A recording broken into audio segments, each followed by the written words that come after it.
to become, as the old adage said, the 5 people that you surround yourself with. I think it does come down to listening to that gut, but just making sure that whatever we're focusing on actually brings us happiness. Like, I really think that the way to be successful with indie hacking is just consistency and long term. Stick your head up, look around, make sure that direction is right, and then this is such a antidote to self-doubt. I think is just start doing little weird things. Before this episode starts, I have a quick favour to ask of you. If you've ever liked an episode of the show, please hit the follow or subscribe button. It helps more than you know. Thank you and enjoy this episode. Initiating launch sequence. 5, 4, 3, 2, 1. Hello and welcome to Ready for Launch, the show where I talk to founders about the process of getting their business off the ground. My guest today is my good friend Shane Monksabern.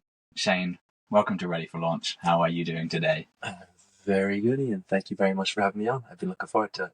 I have been looking forward to this one a lot. It is a conversation that's it's kind of core to where I think my life might go at some point.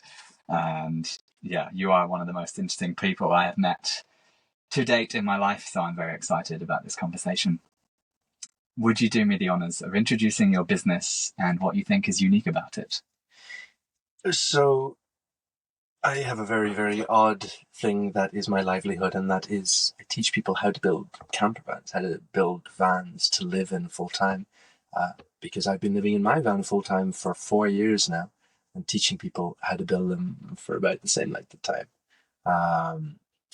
Started with a little course that I put out. When I was building my van, I just thought, hey, I better document this process, why not?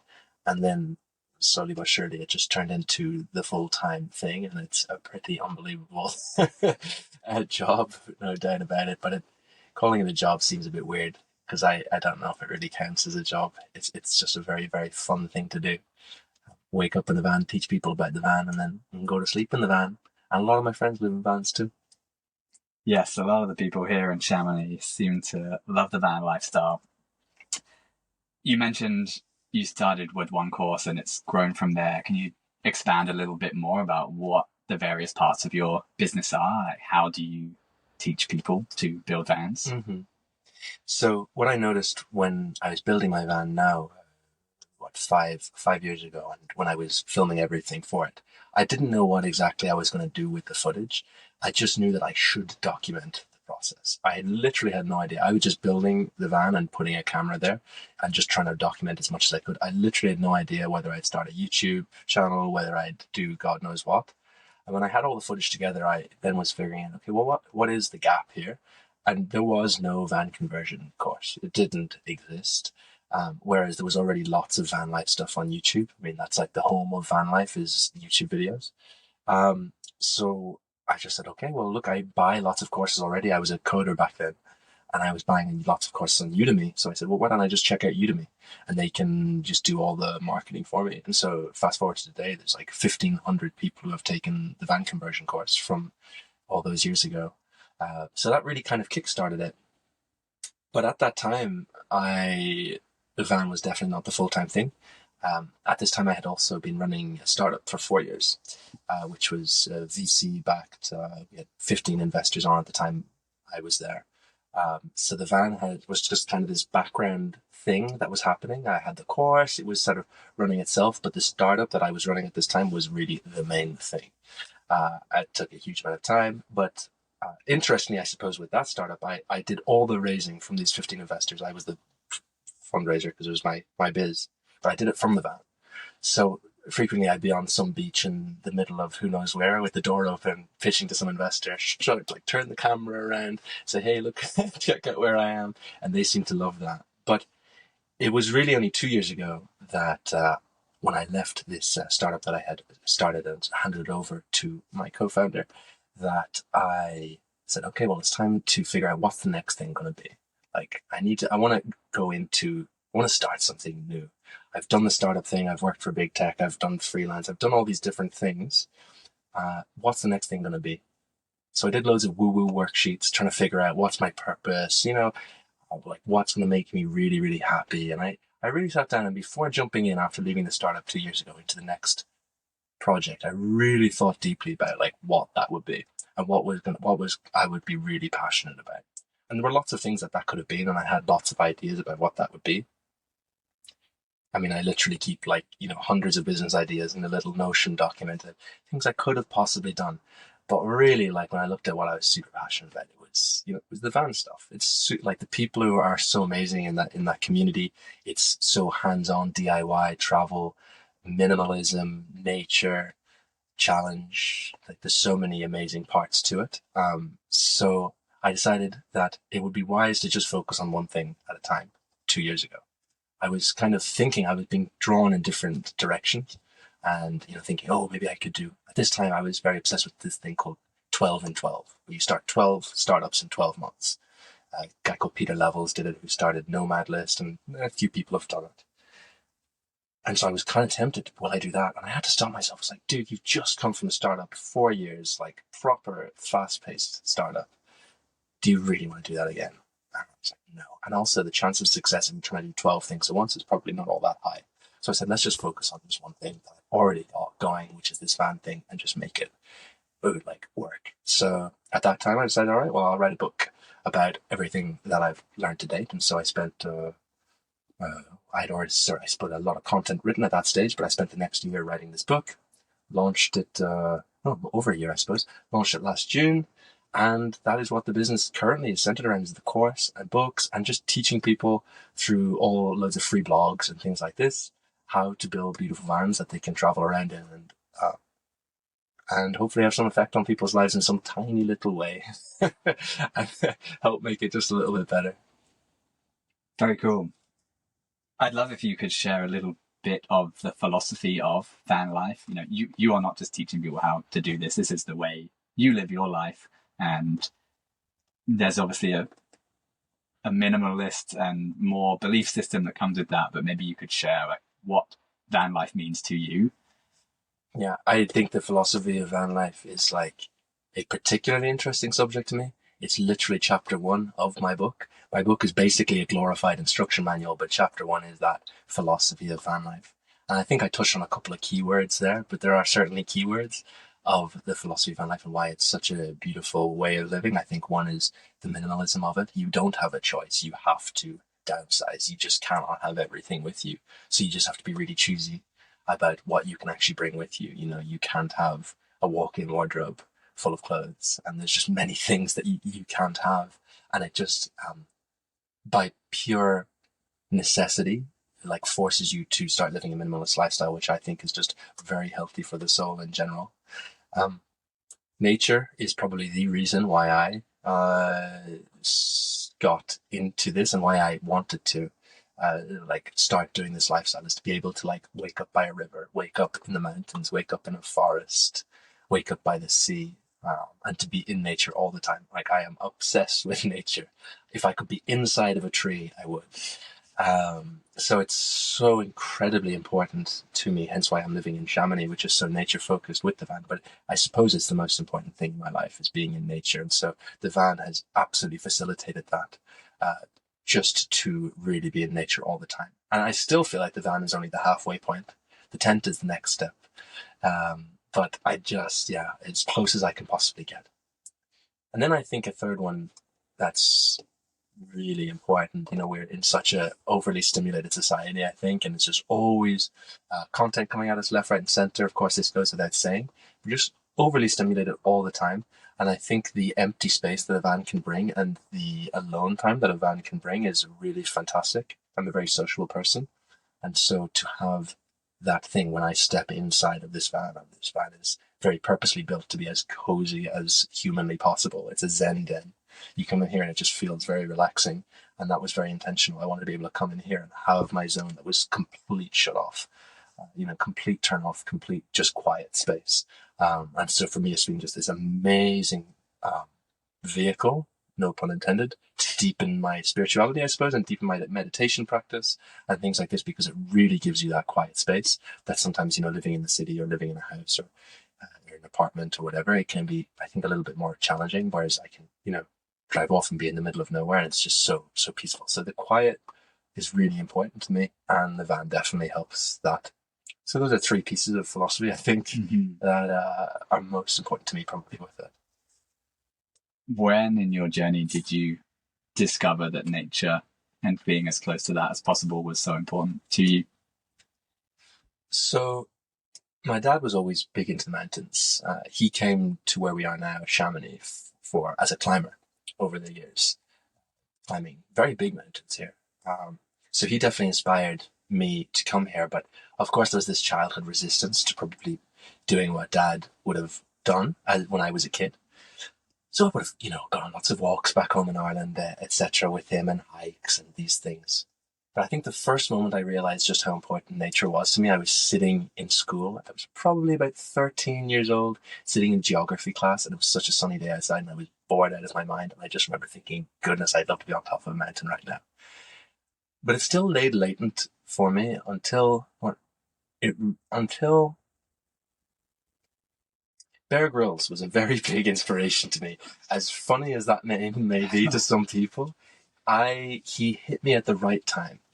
Bear did. His view on life, while he may be a little bit flashy in some ways, he's an incredibly morally good person, and he's a deeply good person, and he loves being in nature.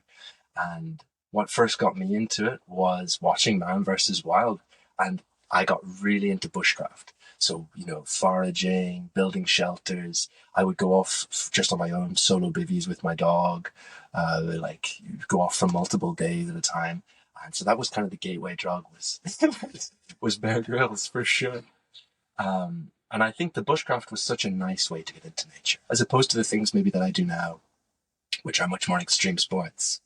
Um, I think that bushcraft is so pure and hiking is so pure and there's no adrenaline surrounding it. When I try to think about how I want to lead my life, I want to lead my life like as close to someone 10,000 BC would have lived their life.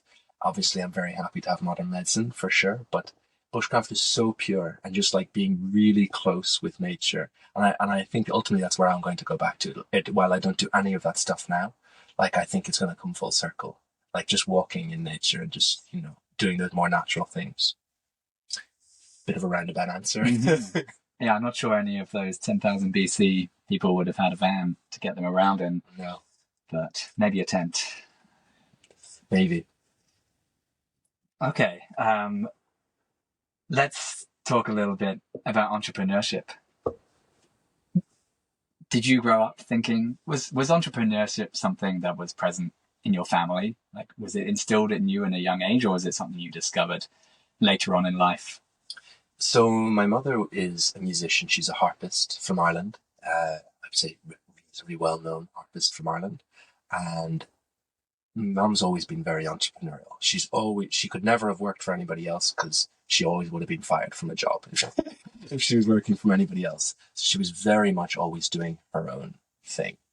Um, and that was, and not that I knew it at the time, but very inspiring to me, I would say. Dad, on the other hand, would have been a bit more classic in his ways, and especially Irish, like not this Americanisms of going out, getting big, going for goals. Like uh, he would have been very much anti-motivational speakers, anti-productivity, anti-efficiency, anti-self-development, all of these kind of things, but also inspiring in many ways to me. In other ways, in the outdoors ways, and he's had an amazing life in his own right. But I think it was my mother who really inspired me on the entrepreneur side of things. As for the gateway drug honestly was computer science. Like doing that course, even though I don't code now, I haven't coded in years, it was the best decision that I ever made in my life because for whatever reason, in computer science in university, it is just a melting pot of entrepreneurs. It just breeds them, that specific degree. So I was just very lucky, I think, to have done that in college, to have then started to code, because once you can code, you can build anything. Like whatever comes to your imagination, you can just make it a reality. So I think I just so lucky to have chosen that, because that alone is the reason why I've started loads of businesses at this stage, successful or not. Like it's just, I'm obsessed with building things, with making things. It's my biggest passion, is just creating in whatever form, be it a book, be it software, be it a course, be it whatever. I just love building, and I do think that that stems really from the computer science mentality, because there's lots of people who I would have been with who would have gone off and done their own thing. But ultimately also it's this access to internet that we have now and access to educational material online. Like the fact that I can sit down and watch endless Y Combinator lectures at Stanford about how to start a startup, which I did before I started my big startup. It was unbelievable. I learned so much online just from watching like free university courses that goodness knows how much you'd have to pay for those in a previous life. So like ultimately we become the content that we consume. And so that's why we have to be so careful with what content we do consume online. Like so careful, because like it or not, we should get shaped into it. We can just choose that very specifically if we want to go in a direction. If the spark starts, you can say, okay, now it's time to like go deep and start learning whatever about starting startups. So yeah, I definitely really helped online resources in the early days. But ultimately, it's quite hard with these things to find a starting point. Oftentimes, like you just don't know where. You know, I'm about to cycle to Nepal in 6 weeks' time from Chamonix. It's 11,000 kilometers. It's going to take 8 months. I have absolutely no idea when the seed for that started. One day I just said, "Oh, I'm going to do it," and now it's about to happen. So it's hard to pinpoint sometimes the exact reason. But ultimately, a lot of it can come back to childhood, I think. And definitely my mother was a big inspiration to me on that front. Yeah, it's interesting you mentioned how the content we consume is so influential on who we are and who we become. But I'm a big believer that the same thing as the people we're around. And I wonder, what you said, there were so many entrepreneurs in your course, and maybe you didn't know, but they were just, maybe you were influenced by them, and had you done a different course, maybe this would never have been a path for you. But I think definitely like you become, as the old adage said, the 5 people that you surround yourself with. And I think that's the wonderful thing about getting older, is that you can start to choose so much more carefully who you allow into your life. And that's been such a conscious thing for me now over the past, many years at this stage, but several years where I've been so conscious about who I let in on a deep level.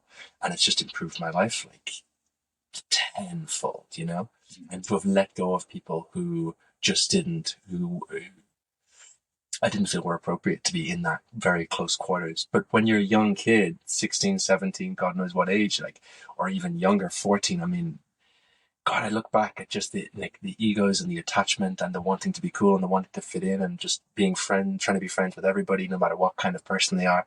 And I just am so happy to be a good old grown up now to choose those people wisely. And there's a time, just like there's two things that are so important. One is choosing the people, and the other is choosing the location. I often say, like, it's so important choosing where you live. If you want to, run a startup, go to Silicon Valley. If you want to become an excellent alpinist, go to Chamonix. If you want to get into jazz, go to New York. It is such a very concrete thing that one can do, is moving to a specific location. If they already know what they want to do in their head, it's like the best thing that they can do to improve their chances is to move to that location. And in the same way that, you go through cycles of who you allow close to you at different parts of your life, I think, because we all are many different people throughout our lives. We change so much, And so I think the people that are around ultimately reflect our own values. So it's such a good mirror almost to look at who we're surrounding ourselves with to see who we actually are, subconsciously. Mm-hmm. Yeah, I, like yourself, I've moved around a lot in the later part of my life, going from England to Canada and moving to smaller mountain towns, and now to Chamonix here. And I have some other friends who are similar in their movements, and it's interesting. I have a very similar mindset to you, where although I'm always moving to new places and therefore need to find new friends, I curate those people quite heavily, even when I don't have very many new friends. Whereas I know people who are much the opposite. They'll kind of embrace anyone and everyone they meet, and they have much more social lives. And I think they get a lot of pleasure about that. But there'll be people that they'll hang out with that I would like, I don't want that person in my sphere because of how I think they'll influence me. It's such an interesting, different way to approach things like that. I think on some side you need to be, it's like a mixture of both. Ultimately, it's like a funnel on a website. Like at the top of funnel is just getting in contact with, I suppose, a bunch of different people. increasing your surface area, you know. But then, you know, as you go further down that funnel, obviously you whittle people through. I think if your funnel is too narrow at the top, of course, like one needs to be very careful of that, I suppose, because then you just have much lower chance of having people at the bottom of the funnel who are the most important to you. Weird way of thinking about it. Well, you're an expert in funnels, aren't you? It's true. I remember I wasn't so particular when I moved to Canada. My approach there was I'm an introvert, I believe, and I just decided I would change my approach to socializing. It would, if anyone I knew asked me to any event, I would go to it regardless of how little I wanted to do that thing, because I wanted to make those connections. And yes, like that eventually connects you to a lot of people, which allows you to then find the people you resonate with. There was something that I heard a while back that I still remember to this day, and I don't know how many years ago I heard it. Do you know about the different types of luck? 3 different types of luck? I think this is Naval that I've heard this from. Oh, is it? We've talked about before. He may have taken it from someone else, but luck number 1 is blind luck, winning the lotto. Luck number 2 is being good at something. Or this is luck number 3, in fact, is being good at something, and so you benefit off somebody else's luck. You're the best scuba diver in the world, and therefore, purely by your skill of being the best scuba diver, somebody else finds this shipwreck, they call up, oh, who's the best scuba diver? I'm going to call Shane, and then through your skill, you get that. Luck number 2, though, is just increasing your surface area by being really busy. Which I don't know, it really always stuck with me, that specific thing. And it's, I think, why I try to do all this, like maybe jack of all tradesy, like increase the surface area of things that I do, potentially as a mechanism of like maybe finding a new passion or some reasoning like that. But I do like this idea of kind of being busy, increasing the surface area so that you just increase the chances of luck, maybe, you know, hitting. Mm-hmm. But that is not an approach you took when you were choosing what business to start. You actually said that would have been the 12 out of 12 approach of trying to launch 12 startups. Then you said, no, I'm going to focus. So you obviously don't always apply this strategy. No, these rules that we have these days are very paradoxical, I think, sometimes. Yeah. Well, I'm very glad that I chose to do what I did. Yes, you seem to love it, which is good. I'd love to hear a little bit about what took you into your first business. Was that straight from university? Did you work some traditional 9-to-5s before you got into this alternative and wonderful lifestyle? So I had a big boy job at one stage in the past. Worked as a software engineer at a company called Workday, which was an amazing job. I call it like a beanbag millennial job. There was lots of table tennis, lots of Xbox, lots of sweets on the counter to rot my teeth, and just a little bit of work sprinkled in. It was an excellent job, but and it paid very well out of university. I've never matched the pay that I nearly had in that job, but it was a great opportunity for me to work on side hustles. In university, I had always been coding mobile apps I did one for ski touring back when I was in college, which I really enjoyed building. So I wanted to continue mobile development. And so while I was working this full-time job, I built a mobile application on the side called Investing Checklist. I've always been interested in investing for many years, and how I would invest at that time. I've always been very quantitative, very rules driven with everything. And so I basically had huge spreadsheets on Excel, and I would just go through formula after formula after formula to research individual companies. So I'd look at a company that might be interesting and say either green, orange, or red for an individual metric: price to sales, price to earnings, EV/EBITDA, price to book, goodness knows what, return on investment. I had 50 metrics in total that I would basically go through a company and see and give them a score for all of these. And it seems so obvious to me that this was a thing, like that surely we should all be investing quantitatively, and there's plenty of research to show that that is exactly how we should be doing it. In choosing individual companies is flipping a coin. Like, we need to be doing this with methodology.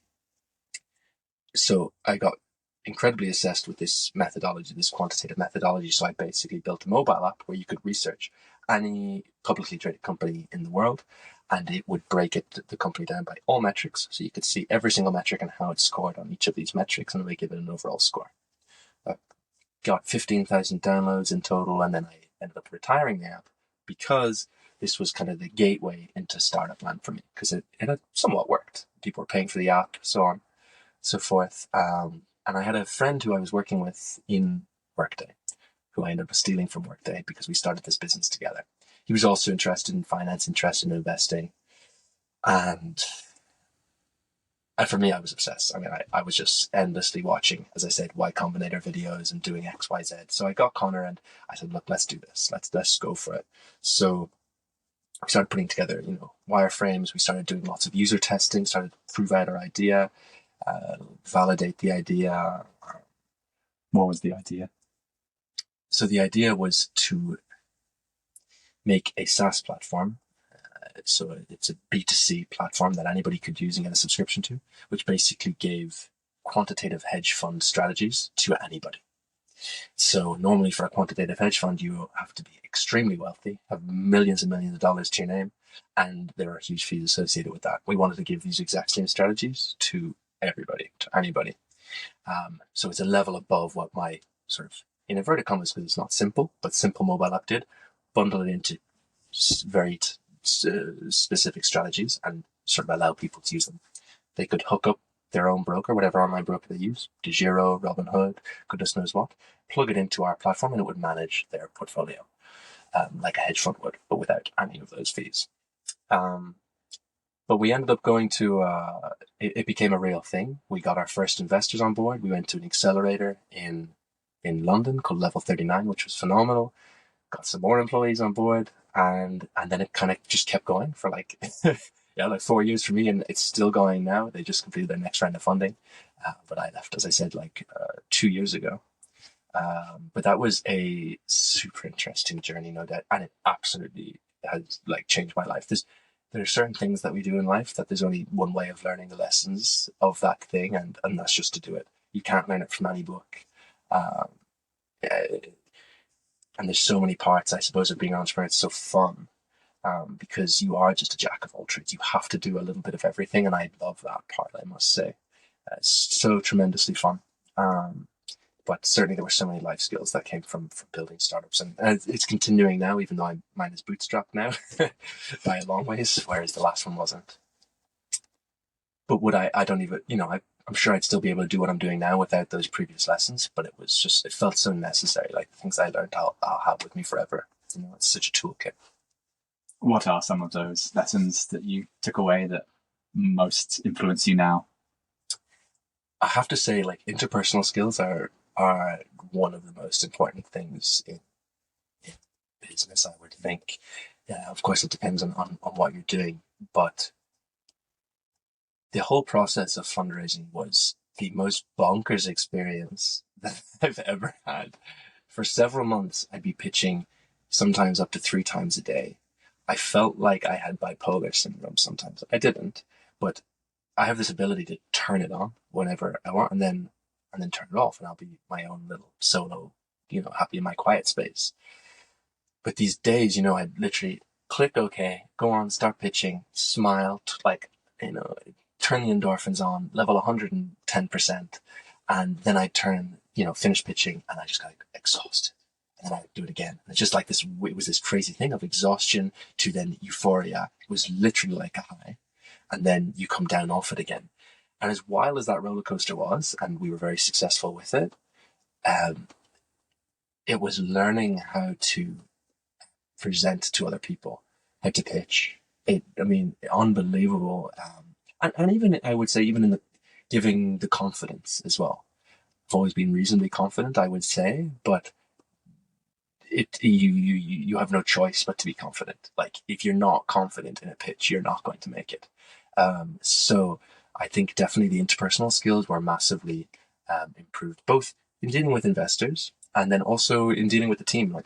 When I was there, we had 10 employees just before I left, and learning how to deal with employees and how to deal with other founders in the company and this kind of thing. It's all just a game of interpersonal play, which is a funny game, and it's certainly not for everybody. And there's so many parts of starting startups, which is why often people frequently or semi-frequently come to me and with some idea that they're thinking about. It's like, what do you think about it? Should I start a company? And like more often than not, I talk people out of starting their own startup specifically. Not maybe not a bootstrapped little side hustle, although I still have, maybe similar thoughts on that. But it's certainly the startup thing is it's a huge amount of life energy that goes into it, and it's definitely not for everybody, though incredibly rewarding as it may be. How do you talk people out of it? Like, what do you tease out of them or test them with to help them figure out if they should go forward? Um, I think the obvious one that people always go to is the hours, of course. Um, but I think it's beyond that as well. It's like, especially as the kingpin in it, um, I found that my identity became wrapped up in the company. They nearly felt synonymous with each other. So it was almost just like, whereas you're always looking out for your own health and everything like this, all of a sudden it felt like my identity had expanded to incorporate a whole lot of other things that I then needed to worry about. So it was just like my worry capacity kind of had to, got increased. And it's not like we already don't have enough things to worry about in our life. So I suppose it's how, I don't have kids, but it's how, I suppose like a mother or father would feel as well, where they have more than themselves to think about. And in their decisions have bigger implications than them. And I think it was the real implications of decisions, and how it can be really good or really bad. So it's the pressure more than the hours, I think, is what it comes down to. And that's why it's like there are people who, and this can be improved, but there are people who can deal with with pressure, and there are people who can't. And I suppose meditation is so important in my life, and it's been just so tremendously helpful with dealing with all of these things, like beyond helpful. And so I think that's such an important thing for an entrepreneur to have in their toolkit. I think that's on one side of why I would talk about is maybe the pressure side. The other side of the coin is not to do with the stresses of the job or anything like that. It's more to do with like really understanding like where happiness and joy come from in life. I think more so than that. For sure, the purpose of like starting businesses and starting a startup like are so can be so incredible and rewarding in their own right, and the process and the journey can be so rewarding. But unfortunately, I think a lot of people fall off that path. They like there can be parts of that, but I have many friends, entrepreneur friends, and they feel like, oh, like the 20% is so rewarding, but that 80% of other stuff that I have to do is so unrewarding, and I really hate doing it. And I hear that like I would say like quite a reasonable amount.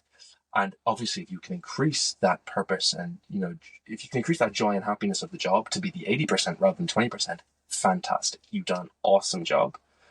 But finding that balance seems to be really, really hard. And so I think a reason why I talk people out is just really thinking hard about what are you truly passionate about and what truly brings you joy, and what are the extracurricular things that you have. And I suppose for me, it's the nature. Like nature to me just seems like a kind of a cure-all. And so it's just, super, super important. So long as you cover your bases, I think, if you can run the company, but still be out in nature, still get your exercise, still see people, and have downtime, nothing time, empty time, space. If you can do all of those things and still have that, fantastic. I just think that it can be quite challenging for people to still have those things while doing such a fast-paced activity. But it can be done 100%. It just takes real understanding of that, from at the outset, and just keep it at top of mind all the time.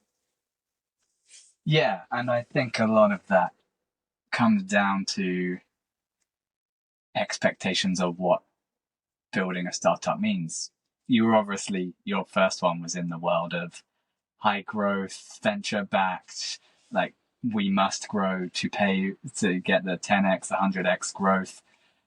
Your second startup is nothing like that. It's small, it's contained, you do the things you love, and maybe that's because you've moved away from that world. You've been able to build something that is much more of a lifestyle business per se. Not to say you don't work really hard hours sometimes, but you obviously are living in a place so that you can go mountaineering, you have your van, you can travel around. And maybe, I think a lot of people don't, they maybe only see one world.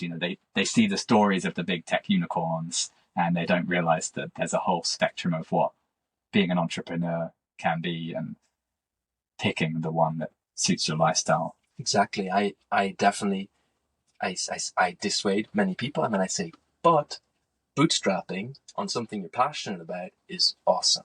Like, it's the most rewarding thing I could possibly imagine. Like, it's just when you really find that thing that you're so passionate about, where it doesn't feel like a job or work anymore. And some people will throw this around, this phrase, who are in startup land. And sometimes I question how much they really mean it.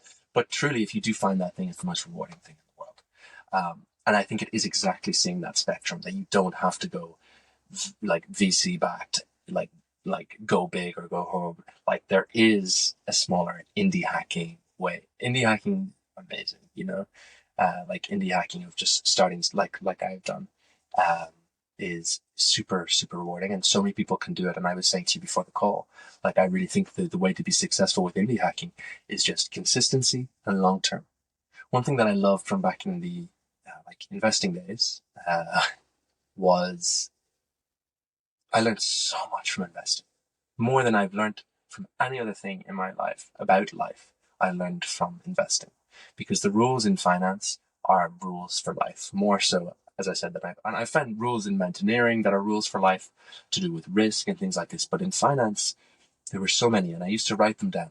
I had, dozens of these rules that really apply to life. And I think the long-term thinking and the consistency have to be the two that really are stick with me so much. And you can't go far wrong as an indie hacker, even if you're just starting a blog. Like, that's just your thing. Just write a blog a week and do it every day for 2 years, and you are guaranteed, pretty much, you learn a tiny bit about SEO, you're guaranteed to make that work. It's just that consistency and long term, and people will, fall out very early, of course, on that, because it's just hard to keep that up. But I love those. I used to call them parallels, of these making connections between different domains that I was interested in. It could be life and investing. It could be investing in the mountains. Risk was a huge one that I always found really, really interesting. No risk, no reward. The fishing is best where the fewest to go. There were so many of these little adages that I love just making the connections between all of them. But consistency and long term are so powerful, and definitely the key to success in the career. Can you remember any other of those 12 rules you have from finance? Yeah, well, one that I loved always is, it's hard to know what these are, cognitive biases. These are just lots of words for these, but Occam's razor was always a great one, of simplicity trumps complexity. And I think that's so relatable to anything, but just keep it simple. Don't overcomplicate it. And I think that goes, of course, it's very related as well with Pareto's principle, 80-20 principle, of just focusing on that 20% that brings 80% of outcome. Occam's always stuck with me for sure. I have lots, but truthfully told, I haven't looked at them in a while. And it is probably due time that I have a little look at them again, because I really did enjoy those. Mm-hmm. I think that simplicity one is so important. It's definitely the thing I espouse the most when, say, someone else says that they want to start a podcast and they want to know how to start, and they'll do everything but sit down and talk to someone. They'll start thinking about what kind of music they want to have as the intro. They'll think about a logo, and they'll worry about what mics they need to buy. I've done 51 now podcasts. Well, this is the most elaborate podcast I've ever done. But the first 50 were all conducted with me sitting in front of my laptop. And it just started with a conversation with a friend, and it grows from there. But you have to remove everything that isn't the actual output and do the most basic version of that output as fast as possible, because that's the traction that will then get you to doing the better version, with the 3 different devices recording us from all angles and the real microphone in our video booth. It's so easy to fiddle. I'm getting better and better as the years go on with not fiddling. But still, you look, it's like, is the hex code color of my website banner really right? Or should I just change it a little bit? It has no output whatsoever. Just do the work, you know? For sure. I think that's something I debate a lot myself internally as well. As a designer, you're so focused on visual aesthetics and fine details. And I was trying to come up with like a metaphor for this in my apartment the other day, and I was looking at, I think this is a perfect one for this beautiful wood cabin, but I was looking at all the grain in the wood, and I think sometimes being a designer is thinking about how those panels of wood line up and the beauty in the patterns. But the truth is, the rest of the world comes in here and they don't even look at the cupboards. They don't even notice that it's made of wood. Like, they're just doing a van. And I see that in our industry where people become so obsessed with things that don't matter to the consumer, the customer, the rest of the world. But that's combined with, there's still a lot of pleasure and joy in the obsessing of the details. If you paid no attention to the details and only focused on output, you would literally have the most soulless product ever.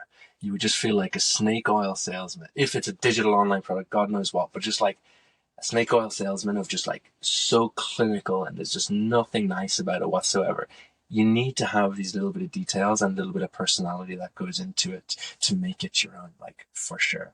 So I think it's just a fine balance. And also, if you only focus on output, it would be a boring old process as well. You know, you have to make it fun. And it's something that I've always focused on. Even back, like, the finance startup that I had for 3 years, like, I very much kept that fun. And it is the reason why I left. There were many reasons for that, but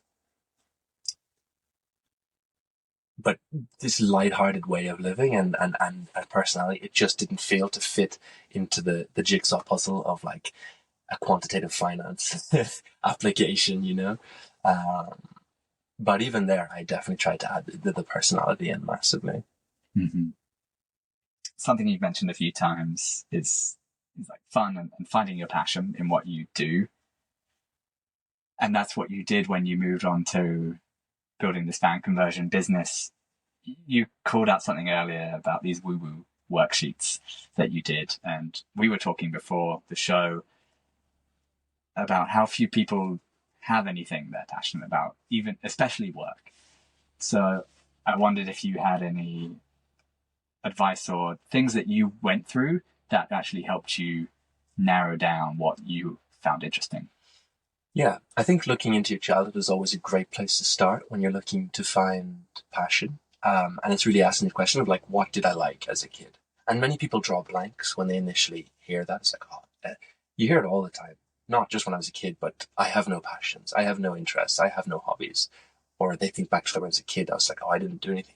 Like, really think hard and you will find stuff. And when I think about what I've always been the most passionate about in life,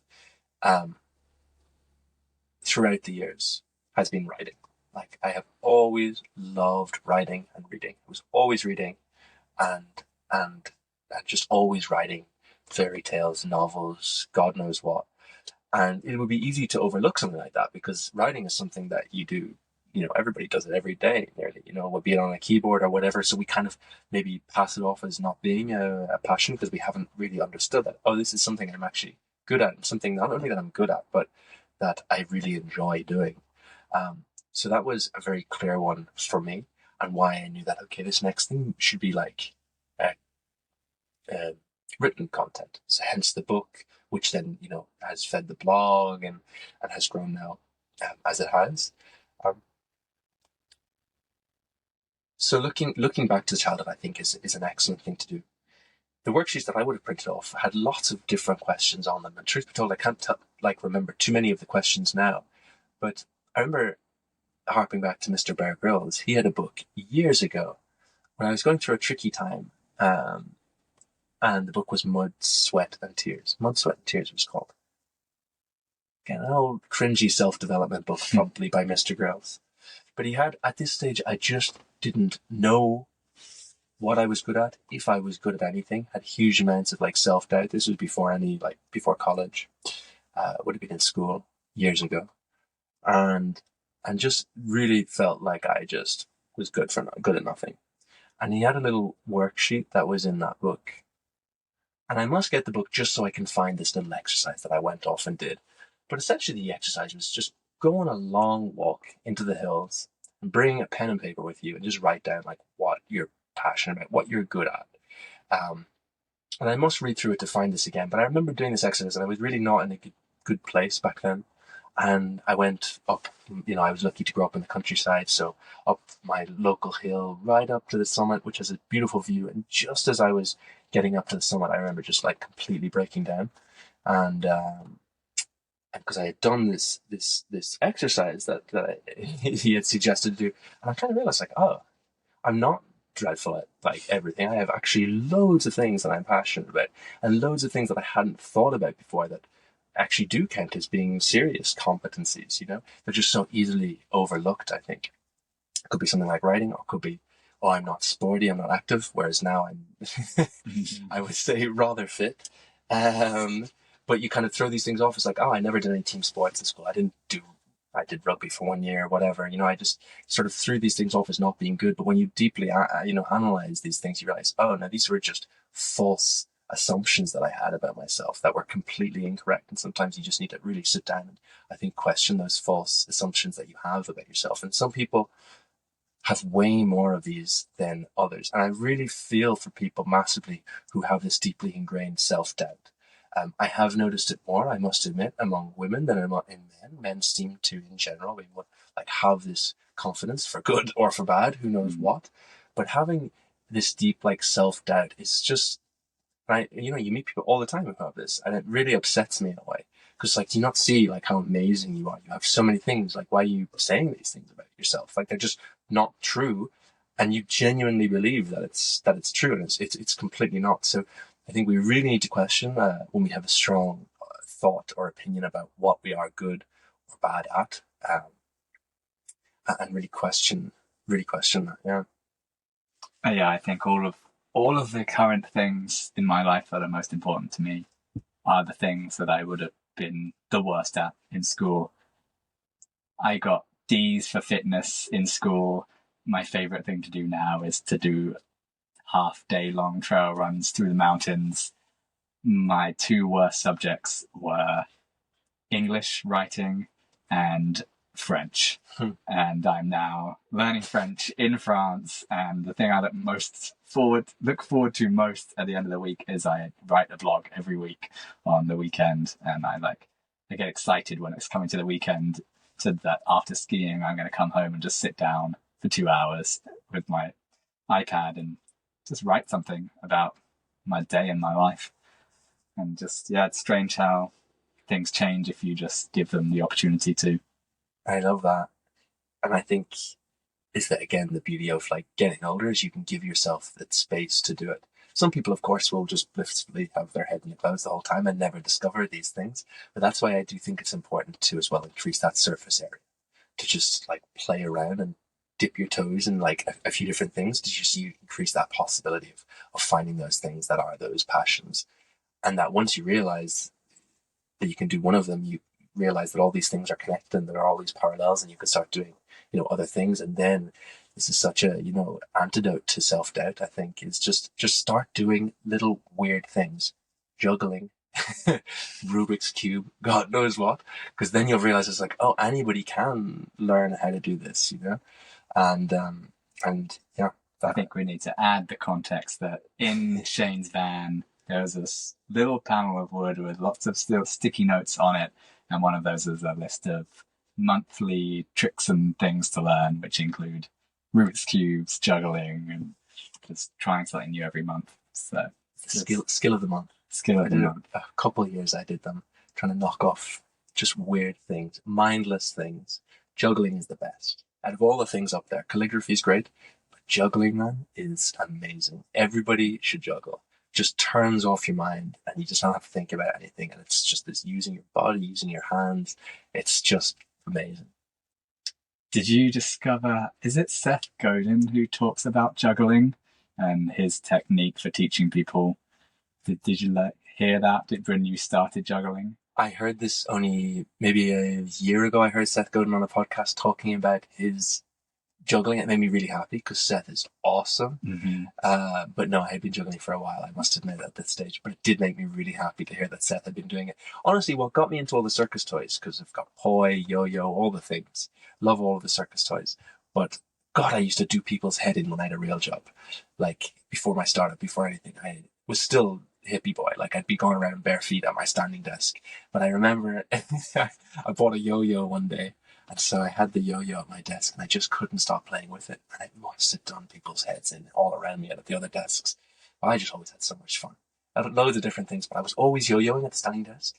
And I got pretty good, I would say. And then I realized, it's like, oh, there's levels of yo-yos here. I've reached the top of where this yo-yoing can go, so I need to get a better yo-yo. And it was a slippery slope. Yeah. What I love about Seth's approach is that he teaches it in a way that you wouldn't assume, in that everyone starts juggling and they're so focused on the catching. And what happens is they throw a ball and it goes off a meter to the right, and they lunge out to try and catch the ball because catching is so important in juggling. And that means they're far too far away to catch the other ball, which went wide left. And he won't let anyone catch a ball when he starts juggling. He says it's all about learning to throw. So he forces people to drop balls, and they just spend half a day dropping balls until they can throw perfectly into the right position. So he won't let them move. And I just love that really alternative view of learning things. It reminds me of two things. First is I was a big tennis player back in the day, and the serve, of course, is one of the most important things in tennis. And the most important part of the serve is the throw. And so you would just stand there, throw the ball up and down and up, and then you just keep throwing it. Because honestly, once you have the good throw, the rest of the serve falls into place. As soon as you get the right height and the right distance in front of you, and it's completely perfect, everything else feels easy. But once that part is wrong, the rest feels wrong. But also, in terms of drumming,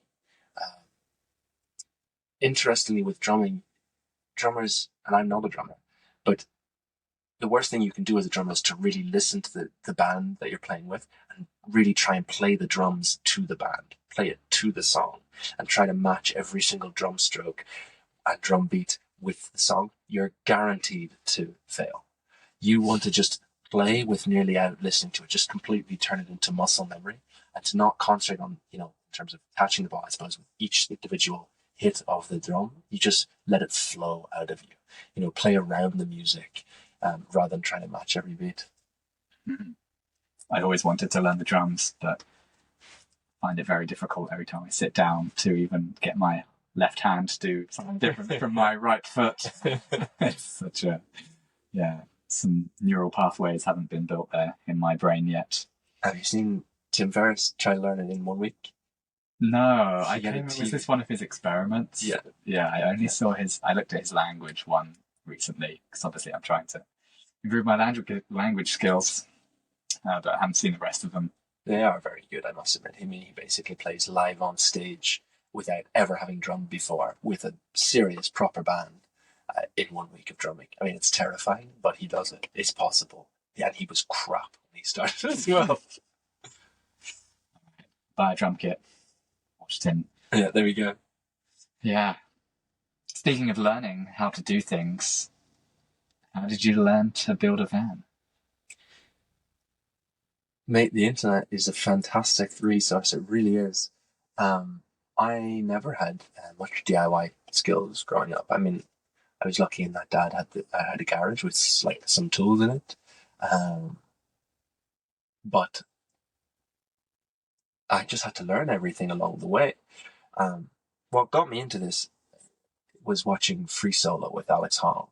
In that movie, Alex had been living in his van for 9 years straight, and he had plenty of money. The money wasn't a problem. He just loved being that close to nature. That was released, and I watched it in December 2018. on late December 2018. I came out of that movie and I said, right, this is it. Because I had my first van was in Canada, and I traveled from Canada to Mexico and then all the way back. And I had a tiny little van conversion I did with a tiny little bed in the back, but it was very basic. But I made it my New Year's resolution in December 2018 that during 2019 I was going to build a van. So I left my big boy job and took on lots of freelance work to try and fund the thing, but also give me the flexibility to build the van. And so I spent the first half of 2019 just building furiously. Bought it and did copious amounts of research, I have to say. I mean, really absorbed as much content as I possibly could in terms of reading up on every single part of the build. Probably, before I had to come in and actually start building it. I think the nice thing with the van, I always break it up into between 7 and 8 different parts. You've got truly everything. You've got metalwork, you've got carpentry, water, gas, electrics, insulation. There's a huge range of things, and then furnishing, which you could nearly add on top as well, like interior design, if you so wanted. And so there's such a wide range of things that you need to go not terribly deep on, but reasonably deep. And one of the things that's so terrifying, of course, is the electrics. And I think that really is a stumbling block. When somebody looks at a wiring diagram for the first time, I remember it. You have a bloody heart attack looking at it. It is the most terrifying thing you could look at.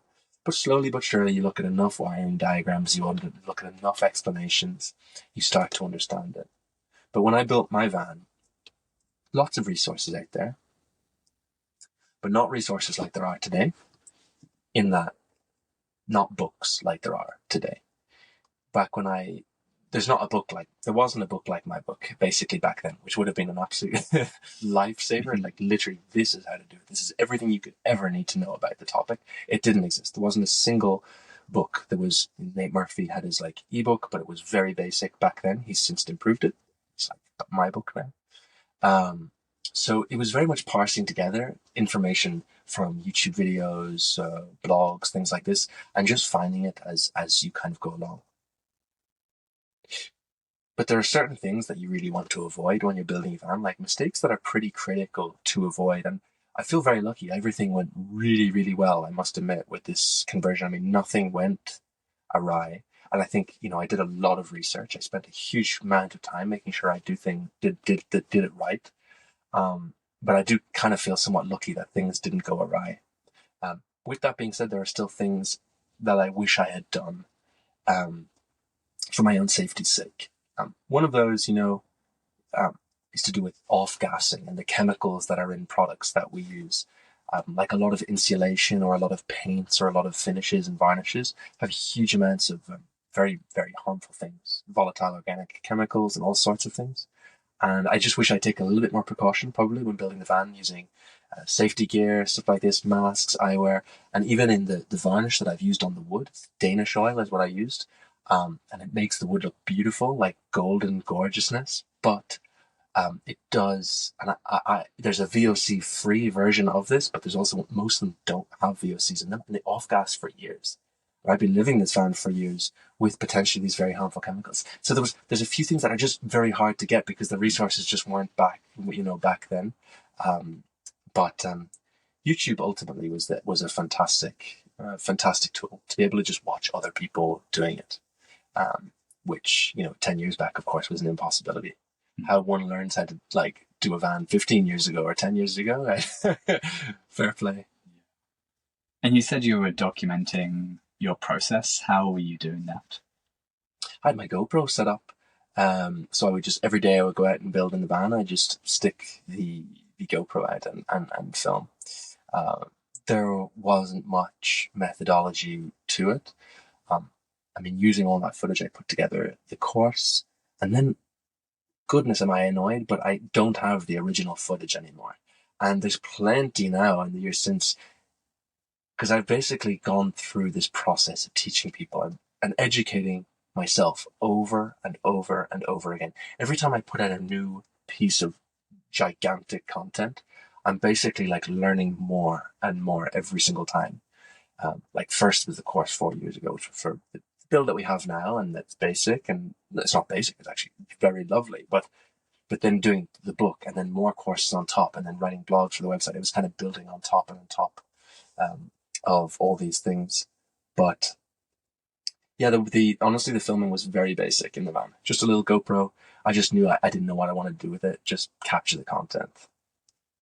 You're very big into journaling now. Was writing about it a part of the journey back then, or was it all just recorded on GoPro and then afterwards you figured out how to create a story out of that and a course? So certainly back then, as I am today, but really big into self-development and productivity tools, productivity styles of journaling, these kind of things. So just behind you right now, there's a collage of photographs, but underneath that is actually a whiteboard that I put in very specifically when I built this. And initially there was a Kanban board on there and like some other like techie productivity things that were on this whiteboard. So I was very much into like trying to organize life, on say physical boards. And I remember, I had oodles of sort of ways of doing this, but also had the journal. And my journaling has definitely like evolved over the years and how I do it. Now it's just journaling every day and without much system other than just get the pen to paper and see what comes out. It's like having a therapist on call all the time. But I've certainly tried loads of different techniques. And back then, I was doing a lot of bullet journaling. Have you ever heard of bullet journaling?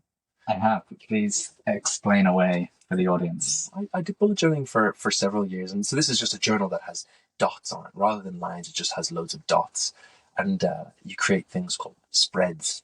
And some people who are very good at art create beautiful spreads. I'm not particularly good at artistic art, so I don't know how beautiful my spreads were, but it's very adaptable and malleable and kind of can be whatever you want it to be. So it can be a habit tracker, it can be a calendar, it can be a journal, it can be a place to do retrospectives. And so for me, it was all of those things. I used it as a habit tracker and so on and so forth. So I've just played with a lot of different styles. And over the years, it's really just come down to just journaling every day. And then at the end of each day, like as I'm writing, if there's anything nice that I've written, I tend to underline some passage. Maybe I've written down a quote that I particularly like, or maybe it's just something that I have thought of that I like, so I'll underline it. And when I get to the end of that journal, I transport all of my underlined sentences into a big book called Nuggets. I'm on my second book of Nuggets now. In fact, I've just completed my second book of Nuggets, so I'm on to my third one now. And these are all of just basically over the years, the best sentences and things that I've curated all in this thing. And my idea with Nuggets is, who knows? I don't really know it's kind of like filming for the van. I don't know what I'm going to do with it other than this is, at least to me, it's a very personal thing, but has the potential to be gold dust as well. Like, who knows when these things are going to come in useful, all of these nuggets, these underlying things. So every time I fill up a Nuggets book, which is several years for each of these books, and now there's two of them, I bring them into my computer. So I dictate all of these things and put them into my Notion, and then I tag them. So I have all of these underlying things over the years tagged according to what they're relevant to. So I can quickly search if I'm looking for something to do with goodness knows what, spirituality, health, fitness, a quote from a specific person, I can kind of find it in that database. And I said, I don't really know what I'm going to do with that yet, except that I feel I will do something with it. Apart from the nuggets and then the daily journal, every month I do a retro as well, which I've been doing since the bullet journaling days, so many years, and that has been lovely. But basically, just at the end of every month, it used to be 3 sentence questions that I'd ask. It's like, what happened? What did I learn? And what are my intentions for next month? I've since dropped what are my intentions for next month and what did I learn as I don't know. I'm trying to deprocess my life, I think, a little bit more these days. But the what happened is just a genuinely lovely thing to do. I just go through I go through my journal entries for that month and maybe what photos I've taken, and it can kind of jog my memory and to see what happened. And I just write it down. Usually it just takes one single page, like an A6 page of a journal. And I have it now for every month going back many years, and I can go to a month and just see, oh, wow, I completely forgot that happened. It takes 10 minutes at the end of every month, and it's, I think, well well worth the time of just doing one of those retros. All of these things, of course, stem from my tech days. They're all agile thing, retrospectives. You do, sprint planning, weekly planning, and goodness knows what, And so I think initially, as I said, I'm trying to deprocess a lot of my life now, but these things really stemmed from tech, from computer science. The amount of things that had given to my life has just been so enormous. But I remember, like back when I was, building the van, and I had the Scrum board behind you, the Kanban board, like really trying to bring these things. How can I use these amazing tech things in my own life? And that's been an interesting journey for sure. Yeah, it's really interesting to hear that process. When did you get your first customer? When did this go from building a van to maybe this is a real business that I can continue doing? So it didn't happen with the Udemy. Despite having 1,500 students taking that Udemy course, that isn't enough by a long shot for me to live off that.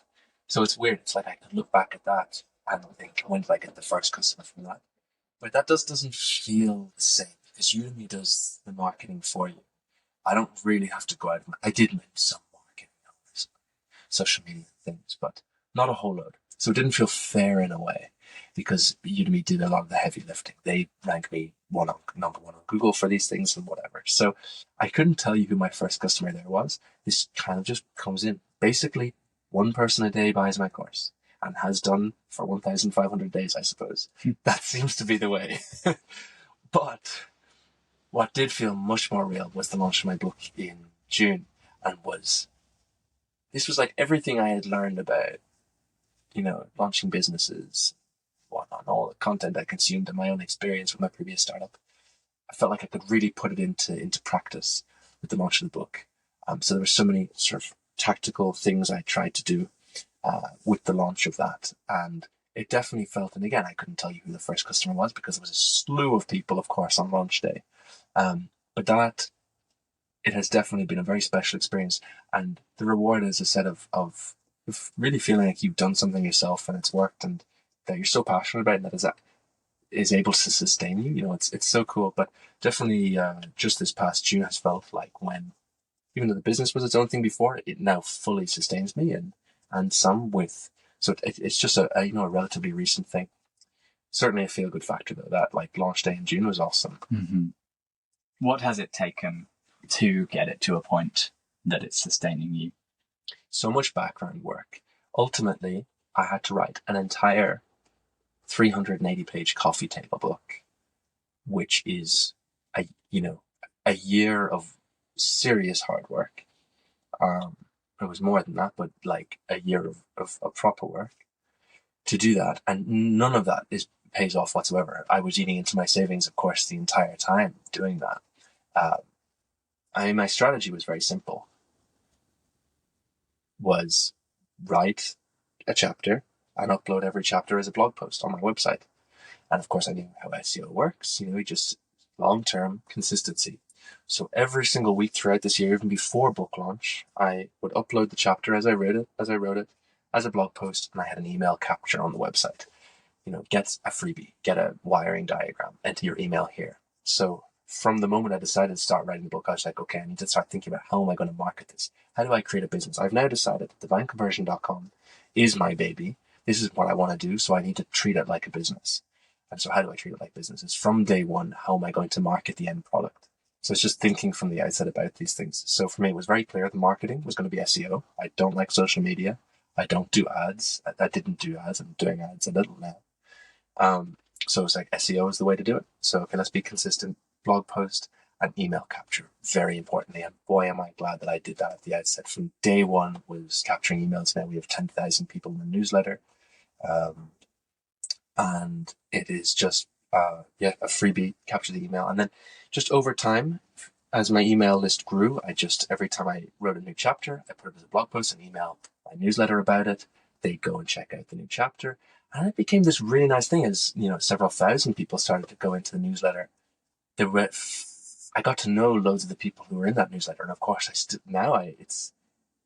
Oh, it's a lovely thing, the old newsletter. Like, I have real communication with so many people in that newsletter who they're back and forth emails. I don't mind emailing, chatting with people about, they can ask me anything they want, you know? And it became this thing of like every few days when I'd write a new chapter, because I was writing very, very quickly. And I had many chapters to write. So it was every few days I'd be sending out a new chapter.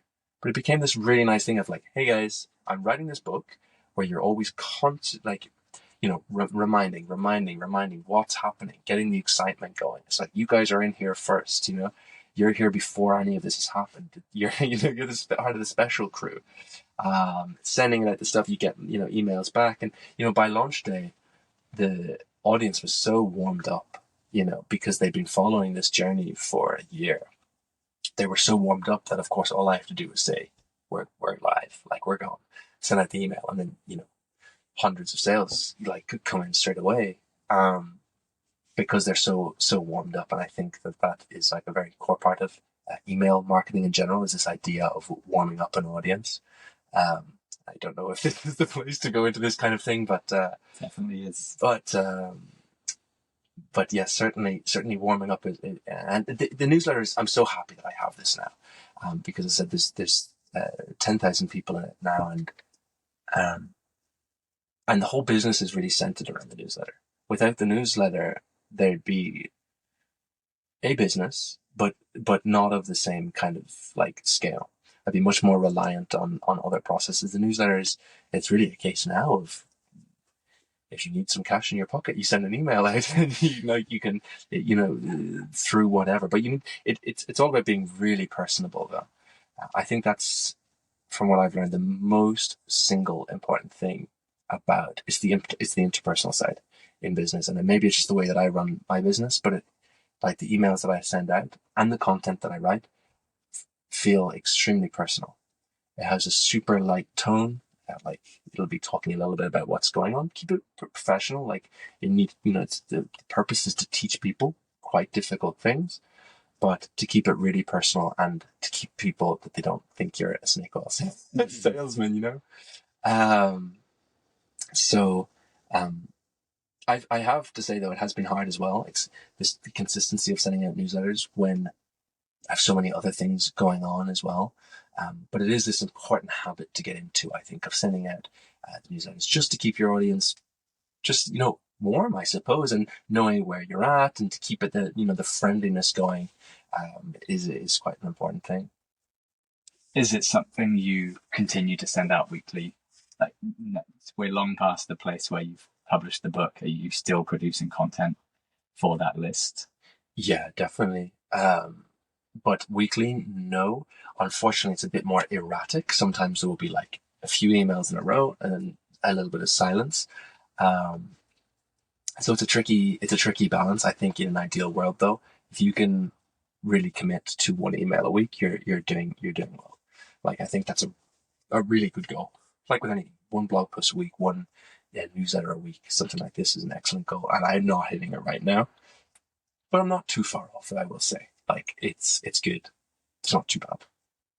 How do you keep coming up with content to write about? You're not building a van, you're not writing a book. What do you tell them?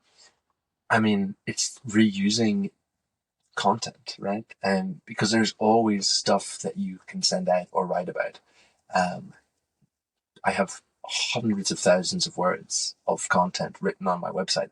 All I have to do is like, what's kind of interesting? Let me go to a very specific blog, go to a very specific paragraph or a series of paragraphs. Like, I'm sure there's content here. And lo and behold, there absolutely is.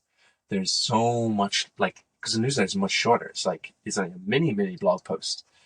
So there's always content to be found in what you already have, so it's just being smart and I suppose, really thinking about reusing it. And it makes it so much easier. There's such a less barrier to entry when you can just reuse a lot of the content that you already have.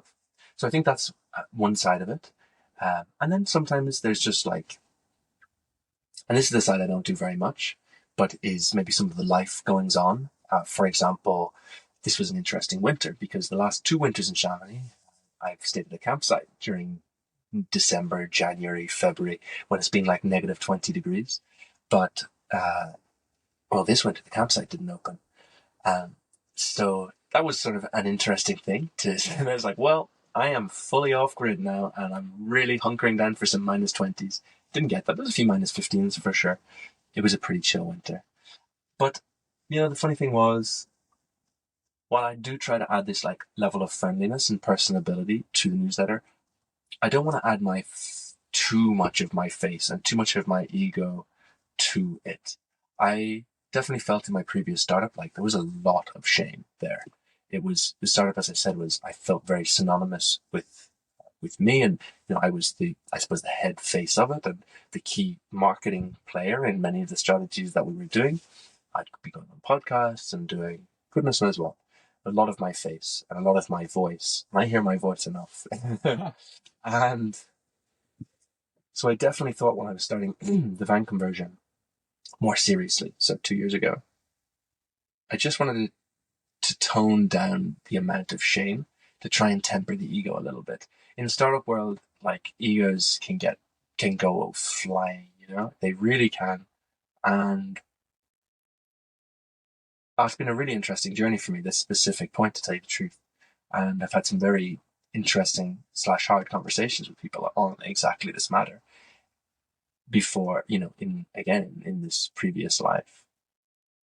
And so I think I really went into the van conversion. I want to not have an ego associated with this. I want to be educational and really nice, but I don't want to be telling too much stories about what's going on in my life, because it's not really the purpose. It does help.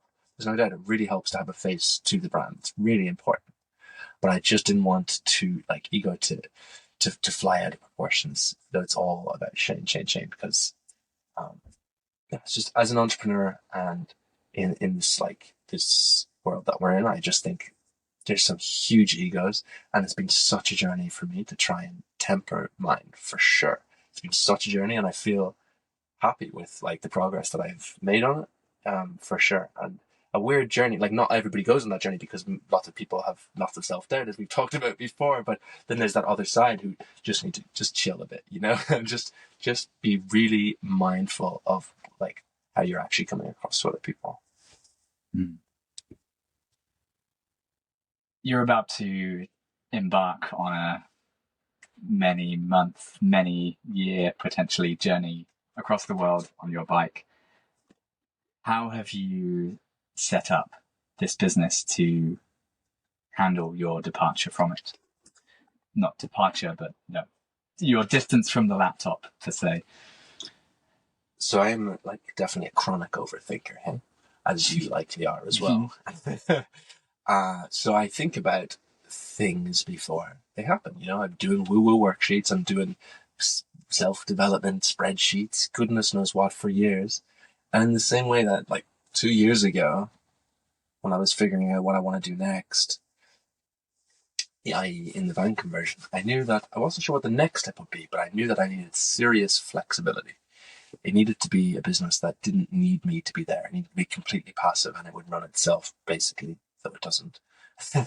But it needed to basically be that, because I knew that there would be something where I didn't want to be tethered.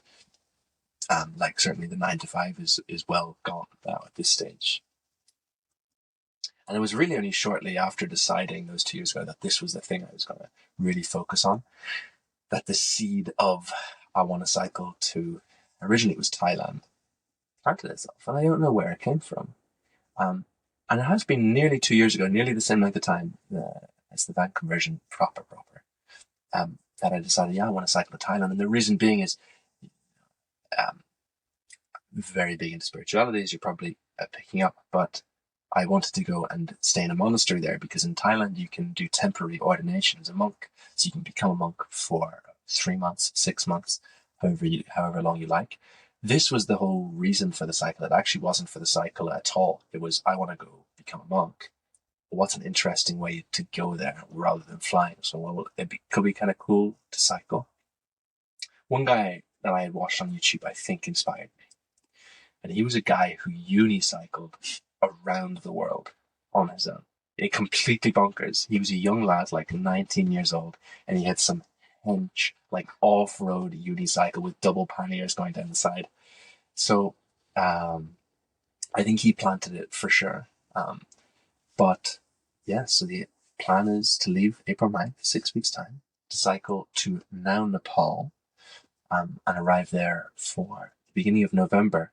But and really to just for that to continue on as long as I kind of want it to be. But the business has been really structured around that, of like total freedom so that I don't have to be tethered. But there's a lie that we are fed with starting our own businesses, starting the side hustle and making the big thing of being total passive income. You don't have to do anything. Actually, the only time you can have total freedom is if you work for somebody else at a desk job, and then you can go on sabbatical or take real time off. Because when you work for yourself, even if you have a really passive business like mine, you cannot be. There is literally absolutely no way you can be completely off, because I receive emails every day. Where's my product? Or questions about stuff. Normally very nice things. Very, very rarely not nice things. But it's always inbound, and other tiny little things that need to be dealt with. Nothing's big, but I need to bring my laptop with me. And the plan is very much to be off grid as much as possible during the cycle. But I'm very happy to, answer some emails and even do a tiny bit of work during this next period. But certainly I've tried to structure it. One thing that I had been toying with the idea of was getting somebody to take the load off my plate. So to train somebody up to take over the work that I'm doing now. And I had a guy who I was thinking going to be doing that work, but he ended up stopping working for me. Now he's working like not full time. He works only part time for me. So he won't be basically filling those shoes that I was looking for. And honestly, I don't mind too much. I'm quite happy to just work away a little bit on the road, to be honest. It'll be something that's not just cycling pedals into the infinite. Has that impacted your choice to do this kind of multi-month monkhood? The fact that you can't step away? Great question. So it was actually the monastery time that has been the thing that has made me think the most about my specific business. And this is where the funny thing is, if I had like a real job, it's like I could actually take time out to go and do the monk thing without having to think about other repercussions. In this case, it's much more challenging. So no, the only way in which I can do this time in the monastery is to actually put my products as out of stock. So that's my plan. It's fine when we're on the road. I'll keep selling all the products that I have. But yeah, once I hit the monastery, is to actually just delist them. I think it's the only way of dealing with it, as I don't have anybody trained up to take it over, and frankly don't feel like even having the overhead of having somebody else there at this point in my life. I really want to keep it right now. It's just this one-man show who can maybe get the use of freelancers every now and then, Mm-hmm. Is there anything you would wish you could go back and do differently in the way you've built and grown this business? I think what we were talking about earlier, Occam's razor. I will say I've been pretty good with like being very specific about what I'm working on, but there are for sure things that I've wasted time on because I thought they were important and they're not. Potentially some of the design stuff I probably spent maybe a little bit too much time on. So just being conscious that I'm really focusing on things that have an output rather than things that don't have an output. Other than that, though, I mean, I will say that everything has gone reasonably well with it and has gone quite as planned. There's nothing big that kind of really stands out. What is the one piece of advice you'd give to someone who's thinking they're about to start their own business? The pause, I think life is about like sprints, putting the head down, doing the front crawl really hard, and then coming up for air and making sure you're going in the right direction. So just before you even hop in, to just stick your head up, look around, make sure that direction is right, because once you choose that thing, you should put your head down and you should sprint until that product or that goal, that output is delivered. And once it is delivered, come up for air again and make sure you're going in the right place. But if you sprint too fast and too soon without really thinking it through very heavily, you could find yourself in a place where you spent years of working on the wrong thing.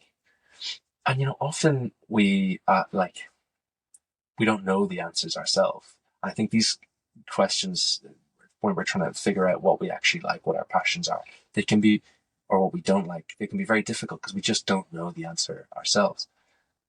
So I think there's just sometimes you just gotta have this feeling. There's like this feeling in your gut, and I'm still learning this whole process. And this goes way beyond business. This is like relationships. This is relationships more than anything, nearly. But when you think you don't know the answer to a hard question, listen to your body.